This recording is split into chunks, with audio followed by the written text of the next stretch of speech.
Custard ice cream, పాలు గరం గరం పెట్టుకోవాలి. First కొద్దిగా మనం బాదం పౌడర్ మిక్సీ పాలు తీసుకొని అందులో 3 స్పూన్స్ కస్టర్డ్ పౌడర్ వేసుకుందాం. ఫ్రెండ్స్ వేసుకున్న తర్వాత మరిగిన పాలలో చక్కెర వేసుకోవాలి.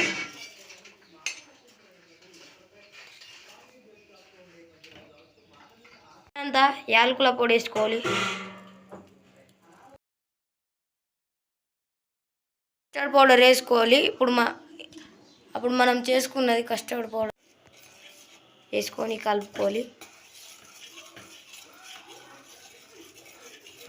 ఆఫ్ చేసుకొని మనం ఒక జార్లో పోసుకోవాలి. ఇది కస్టర్డ్ పౌడర్ జార్ని ఇప్పుడు ఇందులో వేసుకొని డీప్ ఫ్రిడ్జ్లో పెట్టుకోవాలి ఒక 2-3-4 అవర్స్.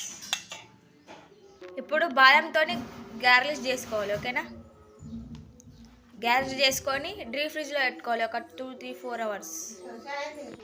ఇప్పుడు క్యాప్ వేసుకోవాలి. ఇలా బాదంతో గార్లిష్ చేసుకొని ఇప్పుడు మనం డీప్ ఫ్రిడ్జ్లో పెట్టుకోవాలి. 4-5 అవర్స్ డీప్ ఫ్రిడ్జ్లో పెట్టుకొని ఐస్ క్రీమ్ అయితే రెడీ అయిపోయింది ఫ్రెండ్స్. మీరు కూడా ట్రై చేయండి. ఓకేనా, చూసారా ఎంత బాగా వచ్చిందో.